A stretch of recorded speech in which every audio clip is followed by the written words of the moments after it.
Hello and welcome to episode 7 of Space Court Foundation's interview series for women of color in space. I'm Nivedita Raju, Director of Legal Affairs and Research at Space Court. At Space Court Foundation, we are committed to improving minority representation in space careers all across the globe. This interview series features different speakers, each person being a woman of color, discussing her experiences. This week, we're thrilled to feature Ayomide Jide-Omole. Ayo is a Nigerian lawyer who specializes in both aviation and space. Welcome, Ayo. As a lawyer with a background in both aviation and space law, please tell our viewers about your work in aerospace and your experience with the Nigerian Space Agency. Yes, like you rightly said, I am a lawyer with a background in both aviation and space law, but that only just happened recently on a more formal ground when I gained my master's degree from Leiden University in 2020. I am a practicing barrister and solicitor of the Supreme Court of the Federal Republic of Nigeria, which I gained in 2017. And since then, I've been an active litigant in court and also a solicitor of official documents and notarizations as well. So my work in aerospace started just like about 4 years ago or so. My first introduction really was just like an interview with a pilot. And at that time, I was trying to help an airline in Nigeria register and get his air operator's license, certificate, to start commercial flights in Nigeria. And at that time, I was faced with some problems that were more aviation linked than it was law linked, even though there was a melting point between the two facets, you know. And so since then, I just started this blog why I found it more important that when I try to ask questions and speak out my mind, I get other opinions here out. And that was how really it started. And then before you knew it, I got an internship with an airline. I worked there for about 6-7 months. And I just said, you know what, I think it's time to lend this, take this more on a more global scale. If you're going to do aviation and space, do it well, And then I decided to pursue a master's from Leiden University, where at that point in time, I was basically just going to learn about aviation law. So I could come back into my country and then help my airline, which is, I had to help my airline in Nigeria and all of that. But then second semester came and we started an introduction into space law. And really that was it. And I was hooked on the law elements, facets of space law, because from an African perspective, but let me talk more about myself. There's a stereotype that space only involves the movement of rockets and monkeys into space, And then here you have people telling you, that's not what it's about. You have the linear introduction, you have data usage, you have geospatial information, and you're like, whoa, there's so much here, And then even the aviation, which I banked on so much, actually depended a bit more than you would care to think on space to function. And that was how my involvement in space started as well. And luckily for me, I've been, more relevant in space since my master's than I would care to be. And so I started, I wanted to really know more because I was curious. People would come up to me all the time and ask me, why is Nigeria investing in space than in any other sector? There are so many hungry people on Earth. Why are we trying to get into space? And the same question happened, started over and over and over again. I currently work with the Caribbean Space Society where I manage the Space Futures Forum.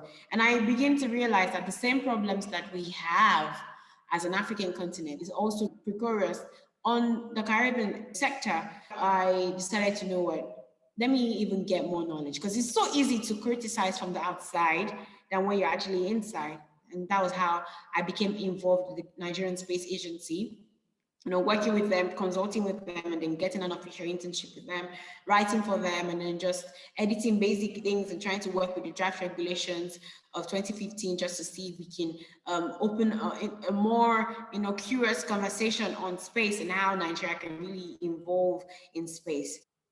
Very impressive indeed. And thank you for also clarifying what that link is between aviation and space law. I think a lot of people know that the two fields are related, but there is definitely an overlap between the two. And that's incredible how you've described that. How could the space sector benefit the SDGs in relation to Nigeria or the African continent as a whole? There are challenges and opportunities of Nigerian space program. And first, we have to understand what the UN SDGs are. The SDGs are just sustainable development goals. They're about eliminate hunger, provide for infrastructure and all of that. Those goals that we've gotten. And I know somewhere, somehow, you have it projected on the screen so people can really understand what the SDGs are. Now, the SDGs have been given a timeline for achievement, for attainment. So we kind of, like the ICAO would say, we're not leaving any country, any nation behind. Technology advancements that we have in Europe or in the United States, we're trying to also have it on the African continent. As at 2021, 100 million people live below $1 per day. We're trying to achieve it that by 2036, at least that number has decreased drastically. Now, how do we create this information? It's from space. How do you provide access for people to, get into awareness of this is what we're trying to achieve? It's from space. How do you, curate this information so that what leaders, politicians, people who are actually at the helm of affairs can actually understand that this is very important for us to get on this conversation right now? It's from space, so that was how my work really started. And now the question, how does space, how does it benefit the SDGs in relation to Nigeria really is, I have this book by Dr. Adigunade Abiodun, which he wrote about the Nigeria space journey, understanding its past, reshaping its future. And, basically was just talking about addressing Nigeria's space and related goals. And he told us really about how we're going to invest in the right way and effective utilization of space and the initial emphasis on the enhancement of lives and the nation's citizens. Everything he wrote, though from a technical form somehow, because he doesn't have a background in law really, is an improvement on the definition of the SDGs. SDGs is trying to enhance lives, trying to protect properties, is trying to make sure everyone really enjoys the planet that is for them. And that's how, so my work with benefiting the SDGs with the space sector, that's how it started. And I soon started to realize that the sooner I became more intentional about expanding the SDGs in relation to the space sector, that it became very relevant that even we have a scholar from the United Nations, we have people from universities, space universities, who are coming together and saying, I think it's high time that the UN, actually allotted another time to another agenda to the space sector to have its own name. So you can use this SDG, develop on it, so every other nation can then come together and say, yay, we also have to achieve a minimum standard of improvement in our space science and technology. I really like how you connected all of those very relevant issues to the space sector.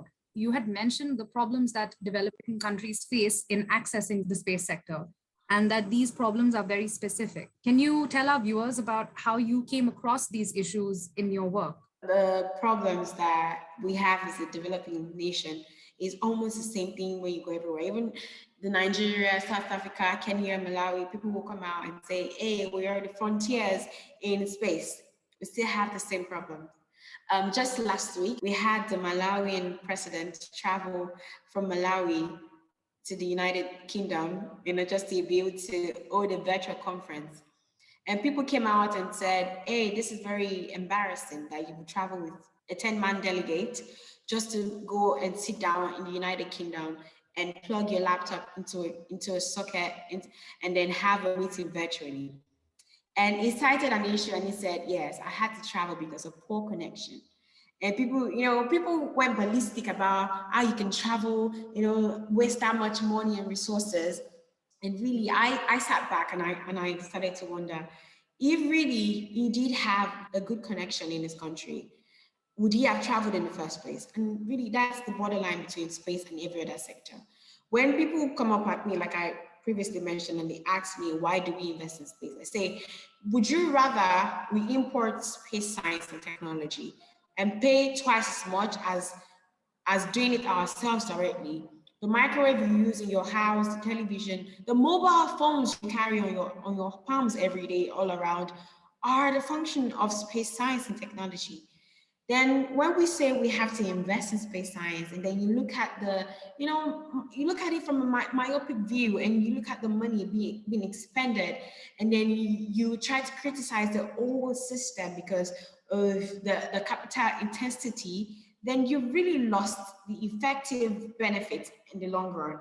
So yes, that's one of the problems we have as a developing country: the education, the awareness, the investment, the capital intensity. Also, we come across other issues, which is essentially it's on awareness, because it's not from an awareness from a layman, it's also the awareness from the politicians, the policy makers. 10 years ago, we had a census where we were set to have about 200 million people. Last week, I was on a radio show, and I didn't know, it doesn't occur to me that we only had like about 1 million people of Nigeria's population on Twitter. Now, cut that short in a bit and say we only have about 500,000 people who actually know about space science and technology, out of which 300 of them are people who actually work in the space industry, leaving that figure to be very, small with the amount of people who actually know that that there is a space agency in Nigeria, that Nigeria actually belongs to a subcommittee of the United Nations Scopus, to actually know that there are people who actually work with who are Nigerians who work outside of Nigeria. Like we have Team Yebi, for instance, who is a Nigerian Canadian. She actually works with the Arizona State University, opening our own channels. We have a very dear friend of mine who's currently in McGill, who's also trying to get a master's, to expand on the industry. So we have just a very small fraction of Nigerians actually going out there to get this knowledge to be able to come back and improve on the country. So these are problems that we face, is awareness every day. And this is one of the things I am key about, educating people as to the function and benefit of space. Don't just look beyond the capital intensity of space, actually look at the benefits it's going to bring at the long run. It's not just for us, but for generations and generations to come. Let's say that the space race did not happen, that the forefathers of the Russian, the Russians, that's the Soviet Union, and then that of the United States, didn't come together. John F. Kennedy, they didn't come together and say, you know what, we actually have to win the space race. They've saved their generation about 100 years of backwardness in technology. And this is what we are trying to match up with. So I know you have a question about where should we focus on. So I'm just going to say very quickly, Africa right now is focusing on, breeding our own satellites on our own soil. Let's focus on that. Let's pay attention to that. Let's try to educate people. We have the Nigerian Space Agency boasting of training 50 scientists on a yearly basis with the United Kingdom story. We have them with the Chinese one and all that. Let's focus on that. Let's build our own capacity, our human capacity, so that in 30 years from now, all our goals, all our roadmaps, our strategic roadmaps can actually be achievable. It's been a disgrace so far that all our aims at Vision 2020 has not been achieved. Our country set out 10 years, 20 years ago to achieve a certain vision in the year 2020 to eradicate poverty, to reduce the dollar beyond the naira and all of that. It only just got worse. Why? Because we talk so much and we do so little. So, these are some of the things that we need to change, really. You also mentioned education. I wanted to talk about that a little bit more. Space Court Foundation works on improving accessibility to space law and policy. In your experience, it seems that the emphasis on education itself first needs to be rectified, not just resources or materials, but getting those qualifications and specializing in space law. Could you elaborate a little bit more on that and how more students to pursue this as a career? We have an adage in my native Yoruba that says that if you do not know how to manage wealth, you are nothing short than a poor person. So if I come to you saying, hey, take $100 billion that I have and then go do with it what you will. And if you do not know about wealth management, you do not know about resource sharing, about investment and all of that, that $100 million to you is like I don't know, maybe 10 euros to another person. So it's because you don't really understand where it's coming from. And that's where I come from with education and resources. We had this university come up some few years ago that came with all this high-tech machinery. They had this top-notch ICT lab. It was very futuristic, but we didn't have that human capacity to actually teach people how to use them. So, like you would assume, it went down. They went bankrupt. Why? Because they had put the cat before the horse. Now, when we teach people about space, even if we're going to take just one facet of space and then teach people about, I don't know, maybe satellite building, just let's build satellites. That's all we're going to do. We're not even going to deal with how it's going to fly. Let's just build it. And that's what we are known for. We realize that as we begin to do this more and more, people who can actually build satellites, will come up and say, oh, maybe let's come together to see how we can build on the data, on accessing the data and data sharing and all of that. They're going to come up and say, okay, let's also look at how we can start launching from our own soil. So now, the Nigerian Space Agency has about six agencies in itself, one for launching, one for remote sensing, one for building capacity and all of that. You'll soon find out that the agency is a shadow of itself 10 years ago that it is from now. So I was in my alma mater like yesterday, and one of the reasons why I got into space in the first place was that we had this Manfred's Lac competition come up, and we were preparing to go for the competition in Scotland that year. And but unfortunately, we couldn't go. But we had, we were compensated a bit. We were able to make a visit to Abuja, where the headquarters of the Nigerian Space Agency is. And we saw it all. We were very amused. There was a museum built in and everything. We could see all the CubeSats, satellites that had been launched into space and all of that. I went back there about 2 years ago, and all of this was gone. Why? Because we invested more in resources and pushing a fake kind of awareness than we did focus on education. So now you really do not have a lot of people who really know how to take care of that. We have our contracts with SORI International, educating scientists and all of that, but really they can't bring back that knowledge and start building that knowledge without your foreknowledge. Can you get the problem? And endangerment in itself in the long run, you've not built a proper foundation. And when you build something on nothing, it crumbles. And that's why I really canvass education first. I feel like our approach towards education on everything space needs to be rectified. We should not just focus on having resources on material so that when the World Bank comes trying to invest in the space industry in Nigeria by saying, oh, we need you to have gotten this particular machinery before we can invest. And then we show them a picture and say, hey, we have this.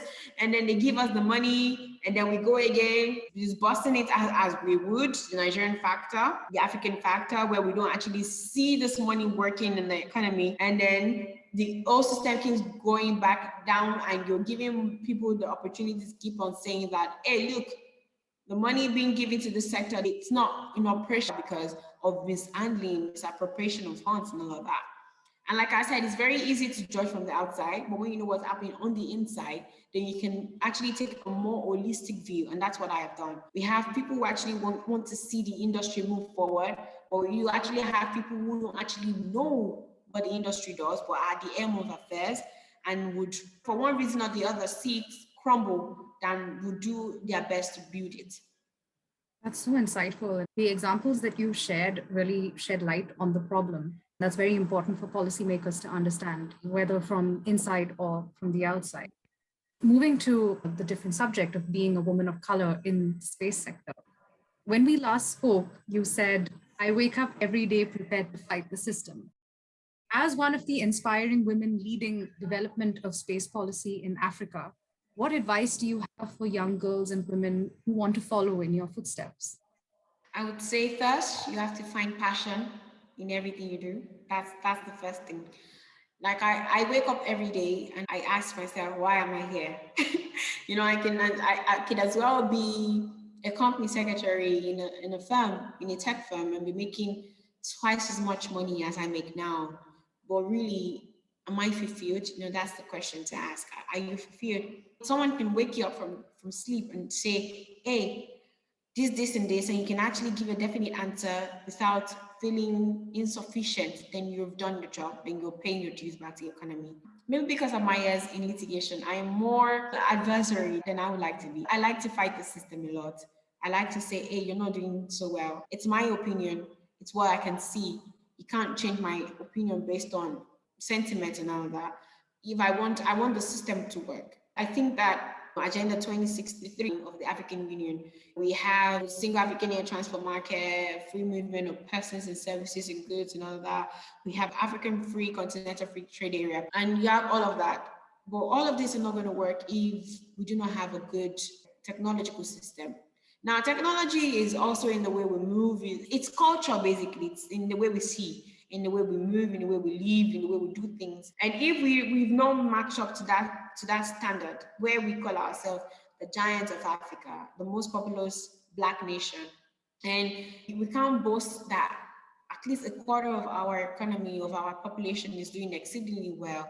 We are not losing a lot of our brains to the European nation, to Canada, to people moving, trying to find, greener pastures. Then really I have done my job. I have been able to convince you that, hey, look, we actually have these resources. It's about finding passion for yourself. I try to mix and match with things as well. So 2 years ago, I said to myself, if you're going to do this, you're going to have to do it well. You can't wake up today and say, I'm a space lawyer.